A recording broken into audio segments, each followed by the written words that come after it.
Joseph W. Brady offers his thoughts as the national election fast approaches. Well, Terry, I think that in that, we all want to know what the truth is. We want to know really what is our candidate going to do. For those of you that really like independent, positive, factual news, which it's really hard to get anymore. I mean, if you look at the money that these major television anchors get, 15 to $20 million a year, of course they're going to side on the left because they don't care. They pay a lot in taxes. They still have a lot of money. But when you look at the everyday person on out there, I think people, they want facts today. Whether they like Kamala or they hate Trump, or they like Trump or they hate Kamala, they want facts. But a paper that I've been getting now for the last 2 years, my brother Mark turned me on to this. It's called Epoch Times. And here's a copy. It says voters are split over Trump, okay, and Harris. This is a full inside analysis, Terry, of the difference between these two candidates. And what I did was I just kind of went through and I took a look. I think what on the economy, okay, inflation is inflation, and how Kamala and Biden can say we don't have inflation while it's come down, it's still high. And I travel and I see it. It's not at 2.4% or 2.3. It's higher than that. I think that people are really feeling it. On governance, Trump said he vows to end the weaponization of the government. Well, I think there are agencies out there that have weaponized themselves and have gone after people, and I think it's very clear. And think of all the tens of millions of dollars that have been spent on investigations about Trump. And the biggest one that got him in trouble was something that he did 20 years ago that he probably didn't do, but he's going to get hung for it. Education. Trump wants to get rid of the Department of Education. I agree. We don't need them. Let the states make that mandate. The border. I think it's pretty simple. I was listening to Tom Holman today talk on. He was being interviewed, I think, on NBC. And they were arguing with him about the border, and they were arguing about this thing about why did Trump supposedly call Johnson, the speaker, and say kill that bill? Okay, let me tell you what the real deal is. Our attorney Diana Carlone pulled the bill, the original bill. It's called HR 2. Do you know who voted against HR 2? Bernie Sanders, Elizabeth Warren, Booker. Okay, Senator Booker. So for the media to spin this, okay, I think it's shameful. I think we all want the borders protected and closed. If you want to come to our country, great, we want you here. We want you to be productive, make money and pay taxes. On the military, Terry, about 2 years ago, I was coming up Sierra Avenue in Fontana, and there's a special report that came out, and I pulled over for a guy on I-15. And it was a report done by an independent group that looked at our military strength. And to say today, and I'm saying this directly in this camera, I think China could push a button and blow us off the face of the earth. At that time, we had 80 days worth of ammunition left in our country. Really? Well, I don't think that's how we want to be. So I think that Trump's very clear. Look at the people, the 13 that died over in Afghanistan, and nothing's ever happened. On a little side note, Deb and I had the opportunity of going to a developer's home down in Newport Beach, who's created the Patriots. We went to a private reception with Tim Sheehy. Tim is running for the Montana Senate. He's got one of the two Senate seats that's up in Montana. Real impressive. A year and a half ago, he had never run for PTA. He had never run for class president. He was a Navy SEAL who was in Afghanistan.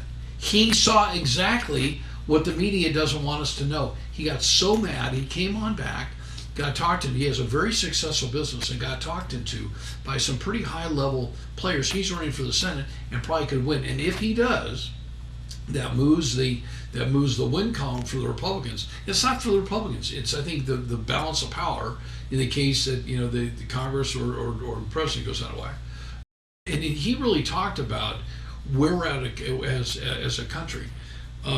Housing, okay? Kamala says she wants to propose to build 3 million new homes in 4 years to address the national shortage. I mean, how are you going to do this? We don't have enough wood. We don't have enough concrete. We don't have enough labor. Why? after the 2008 downturn, a lot of our great labor that came from below the border left. Okay? I mean, left. And you talk to the home builders, and they would tell you this. We need 3.4 million homes in the state of California. She thinks you're just going to whip out 3 million homes. She thinks you're going to change CEQA. She thinks you're going to change all the rules and regulations. These are state regulations.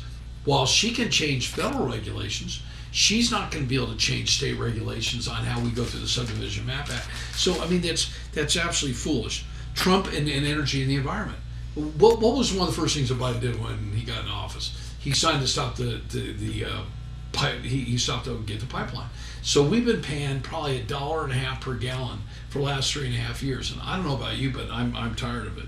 Trump and China and Harris, okay? I think there's no doubt that there's a reason there's interference with Russia and China. None of these guys want Trump in because they know what he'll do. I mean, we didn't have a war. We have plenty of wars now with Biden and Harris.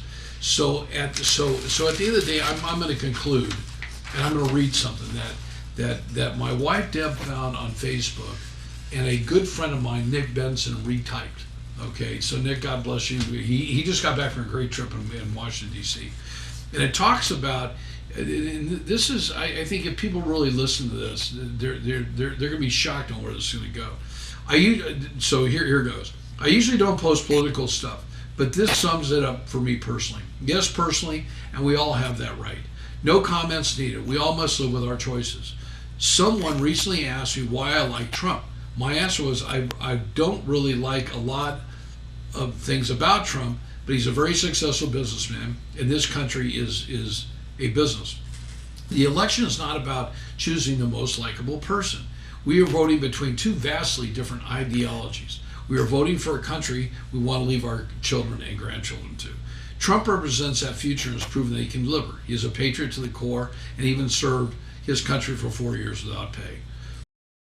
That moment when somebody says, I can't believe that you're voting for Trump, I simply respond, I'm not voting for Trump. I'm voting for the First Amendment and the freedom of speech. I'm voting for the right to speak my opinion and not be censored.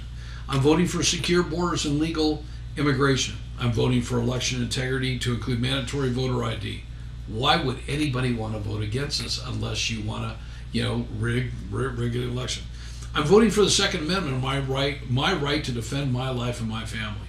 I'm voting for the police to be respected once again. I can't wish we had about 10 million more in our country.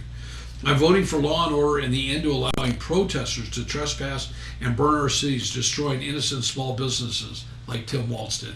I mean, look what happened in Portland and Philadelphia and LA and Seattle and Denver and great cities that got destroyed because, and Minneapolis that Mr. Walz was a part of.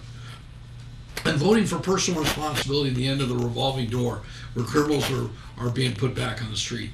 I'm voting for the next Supreme Court justice to protect the Constitution and the Bill of Rights. And I know that Kamala Harris has been very clear. She wants to create a bigger Supreme Court.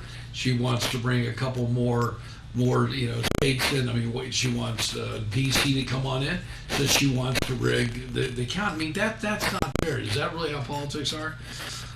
Rights. I'm voting for the return of our troops from foreign countries and the end to American involvement in foreign conflicts. I'm voting for the Electoral College and the republic in which we live. I'm voting for continued appointment of federal judges who respect the Constitution and Bill of Rights. I mean, look what Chuck Schumer did. He threatened the Supreme Court 2 years ago, standing in front of the Supreme Court, and says he didn't do it. I mean, he threatened him. I'm voting for keeping our jobs to remain in America and not to be outsourced all over the world to China, Mexico, and other foreign countries. I'm voting for doing away with the freebies given to the illegals and not looking after the needs of American citizens and homeless veterans. I'm voting for the military and the veterans who fought for our country. I'm voting to keep men out of women's sports. That's really important. I'm voting for peace, progress in the Middle East. I'm voting to fight against human child trafficking. I'm voting for the freedom of religion. Terry, where are the 300,000 children that have come across our border that are unknown? You never hear Kamala talk about it. You never hear Biden talk. You never hear Walz talk. 300,000 children? They don't talk about the 13,000 murders that are in the country. Why don't they talk about it? Obviously, there's a reason. I'm voting for the freedom of religion. I'm voting for the return of teaching math, history, and science instead of the indoctrination of our children. I'm not just voting for one person.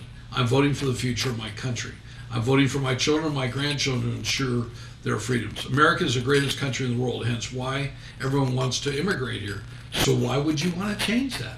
Control. So why do politicians want to enact policies that have failed in other countries throughout history?